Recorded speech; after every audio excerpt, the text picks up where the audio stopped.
So if you want to look in the chat, there's my little sort of history. So thanks for that. My name is Becky. I'm a member of Workers' Liberty as well.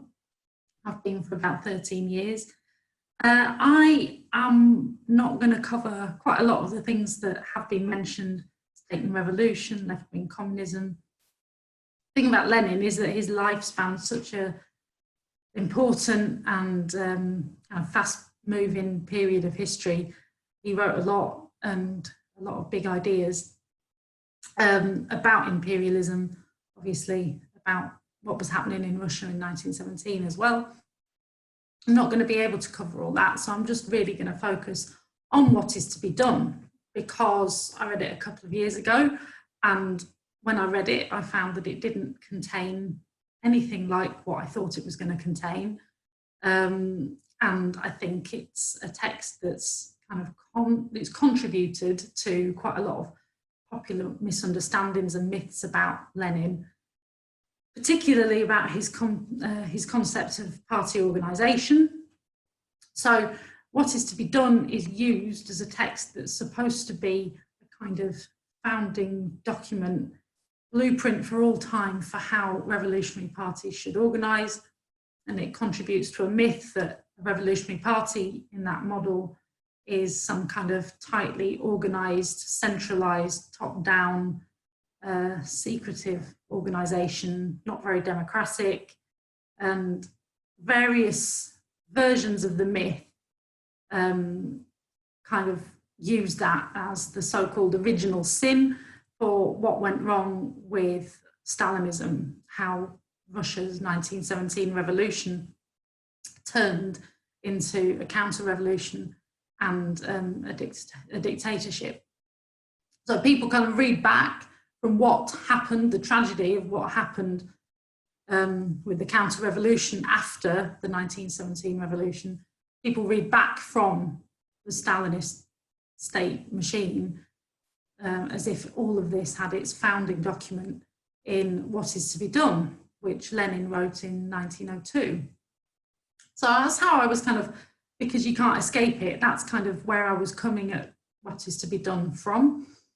And then reading it, kind of, I can understand that some of the language kind of gives rise to some misunderstandings, but I was actually struck by how much the opposite of all that it is. So I just wanted to explain a little bit about why. So that's partly the reason for me putting up my little timeline, is that far from being a blueprint for some future organisation of state control in Russia, you know, this is a document that was written as an internal party a contribution to a series of debates within the foundling, you know, the Russian Social Democratic Party, as it was just getting off the ground. So it's very historically situated, and what it's got to say is entirely relevant to the debates it's engaging with around the time. So it was written in 1902. It was all written ahead of the Second Congress of the Russian Social Democratic Party, which was a congress that was still attempting to bring that organisation together. And at that time, there wasn't still a socialist, revolutionary socialist or social democratic party in Russia of any kind of centralised nature. There were still different groups based in different regions, based around different publications. And the Congress in 1903 was an attempt to further unify that group into something effective that could deal with the situations facing autocracy in Russia. So, you know, far from being a blueprint for all time, this is something that's for a specific event, engaging with the debates that event was going to be looking at. And it's no blueprint for all time of any description. First, my notes. So, social democracy, as I said, there was no central social democratic party in Russia at all. So people look at extracts from What Is to Be Done that talk about the need for a centralized party. And in that context, they're just completely misunderstanding Lenin's point. His point is simply that to be effective and to make use of the moment facing socialists in Russia, they simply need to get some basic communication and organisation going between the various social democratic groups. So that's the first point on centralisation. And the second thing you'll see from the timeline is that social democracy in Russia was still a relatively new political current. In the 1860s and 70s, you'd had populism, which was more an attempt to rally people around peasant reform, socialism, like agrarian socialism. In fact, Lenin's brother was involved in the populist movement. Lenin was a bit as well, but Lenin's brother actually was hanged for a failed assassination attempt on Tsar Nicholas III. So this was a movement that Lenin had engaged with in his early life, but also rejected, and that the kind of Marxist or social democratic movement in Russia had kind of founded itself by countering, and by the 1880s, Plekhanov, sort of big ideological guru for the Russian Social Democratic Party, had managed to sort of convince a small but important number of people towards Marxism and away from populism.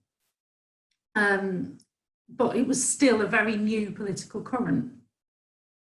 It was a current that got a big boost from an important wave of class struggle in the 1890s in Russia. And it was during the 1890s that Lenin joined a Marxist circle himself. But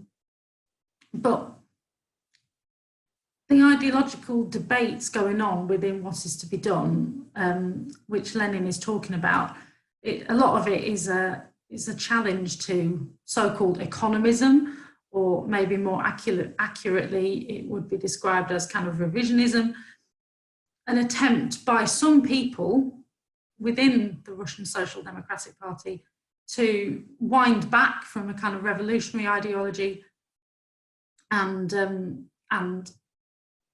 seek to organise workers in a way that would make them accommodate more with the capitalist system and the autocracy that they were facing. And Lenin just thought, absolutely not. The movement was too new to be kind of messing around with watering down ideas. You know, there was no kind of mass groundswell of socialist feeling in Russia that they could just tap into. There was a huge possibility in Russia for creating a socialist current, but only if people were exposed to the ideas very clearly. So Lenin was pretty uncompromising in terms of not wanting to dilute what the Russian Social Democratic Labour Party needed to be about. So that's the reason for his quite uncompromising style of debate, and why those ideological debates were quite important at that time. But a lot of what is to be done is around is kind of characterised as Lenin sort of despairing almost about the hopes and prospects of working class struggle in Russia and revolutionary prospects for Russia. And that's another one of the myths that kind of surrounds what is to be done, and Leninism in general, is that Lenin's really quite down on the prospects of workers' initiative, workers taking ownership over ideas and struggle. There's a really famous section in What Is to Be Done about consciousness and spontaneity, where Lenin talks about how it's important not to bow to spontaneity, and talks about the importance of social democrats kind of cultivating consciousness amongst workers. So that is often mischaracterized as evidence that Lenin wasn't really in favor of workers taking ownership over struggle, taking ownership over ideas. But I think from the timeline, you know, what happened within Russia in a relatively short space of time, you've gone from hardly any social democratic or even Marxist thinking of any sort to, you know, in the 60s, 70s, that really wasn't on the map, to by the 1890s, there is a class struggle movement emerging in Russia. There begins to be a social democratic party. And, you know, by 1905, there was a revolution in Russia against the Tsarist autocracy. So the whole backdrop that Lenin is writing against is one of huge optimism, a sense of the huge possibilities of the Russian working class, as long as it has got the ideas that it needs to conduct its struggles. So yeah, the idea that Lenin's pessimistic about what the working class is capable of achieving, I think, is quite misplaced and is certainly not found in What Is to Be Done.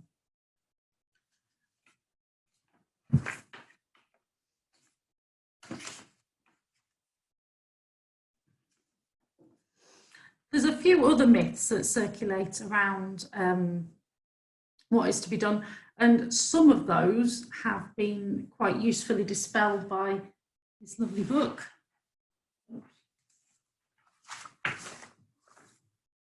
You see this? Which is Lars Lee's Lenin Rediscovered, What Is to Be Done in Context. So it's massive. I haven't read all that book, but it's got a new-ish, a new translation of the text and uses some different words to the common ones that have been circulated in a lot of the academic debates throughout the 20th century. And some of that goes some way to kind of almost instantly dispelling some of the nonsense. One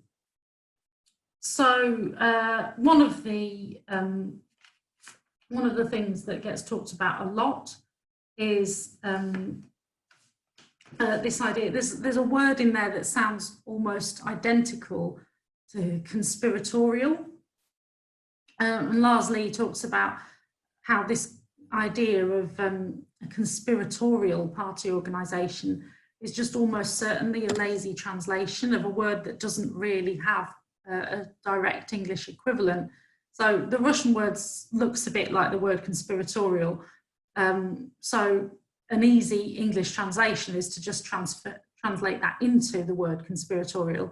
And from then you get that picture that Lenin's model of party organisation that he's striving for is something underground and kind of conspiratorial by virtue, as if that's a good thing that it's striving for. But Lars Lee says that conspiratorial is not really the sense that he's trying to describe. He's more trying to describe just kind of Lenin is trying to describe what a revolutionary party needs to do in order to be effective, given that they are in conditions of Tsarist autocracy with no political freedom and the rest of it. So there's things like that. Another sort of, false translation that gets circulated a lot is the idea of professional revolutionaries. That comes up in section 4 of What Is to Be Done. And again, that's used, this idea that political parties, revolutionary socialist parties, should be made up of professional revolutionaries. The idea gets used to kind of almost imply that working class people are kind of mostly absent from the political structures, the decision making.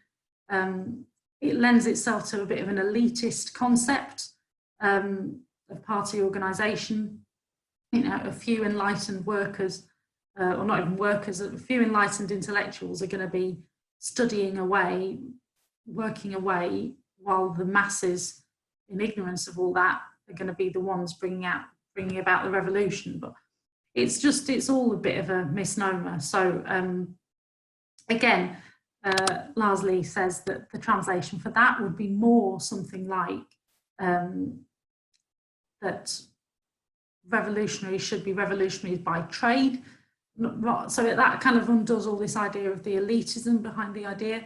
And again, it's simply Lenin's way of trying to describe how revolutionaries need to conduct themselves in that particular place under conditions of autocracy, basically just not getting arrested, staying out of prison enough that they can continue to forge the organisation they need in order that the masses can be enlightened by the ideas that they need. So yeah, that's a couple of points of translation. The final bit about the translation, which I love, is this idea relating to spontaneity and consciousness.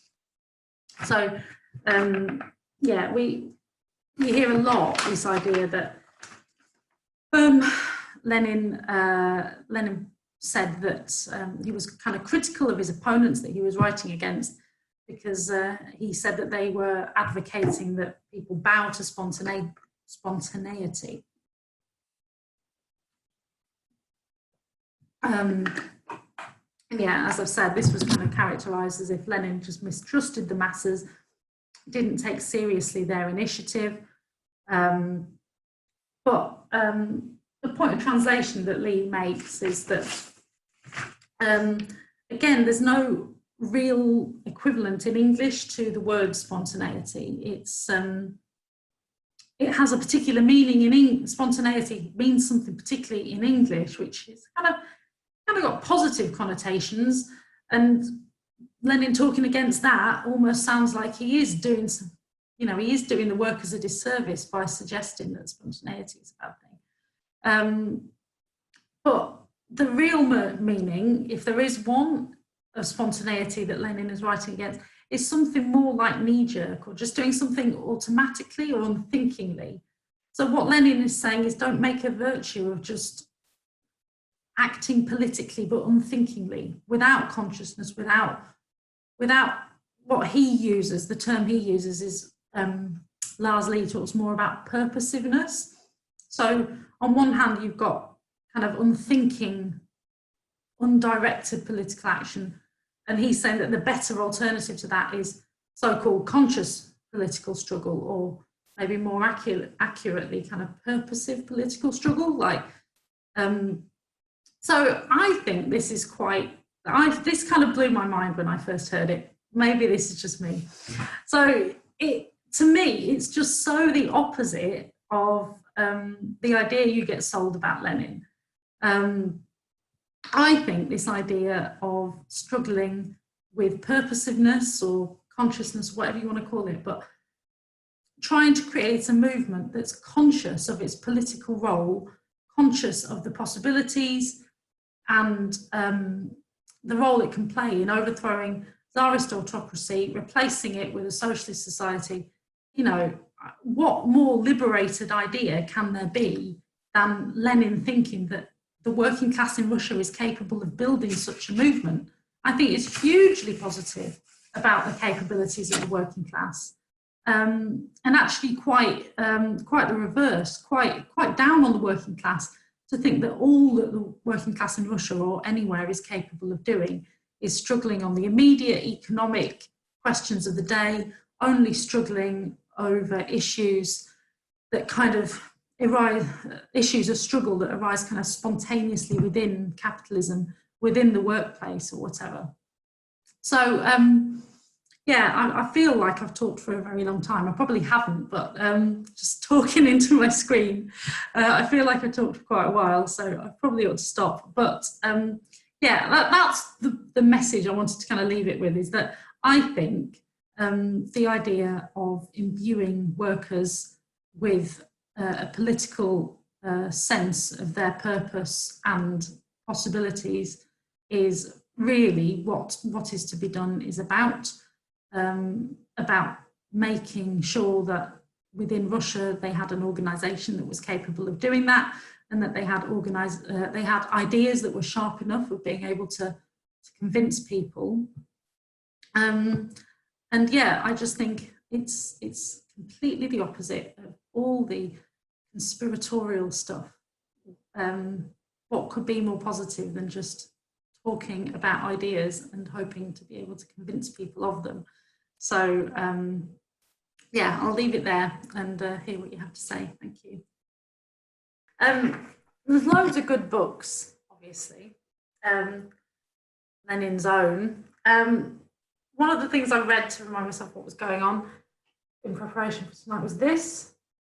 Plug for this book, if you've not seen it, available on Workers' Liberty's website by our very own Paul Vernadsky, who is, that's an alias, but he's a member of our organisation. So it's about, obviously, the history of the Russian Revolution, but it's got quite a lot of interesting stuff about the founding of the Russian Social Democratic Party, the different political currents in Russia at the time. Yeah, and that, again, sort of goes some way to dispelling the idea of how the whole Russian 1917 thing was an undemocratic plot. Yeah, that was all.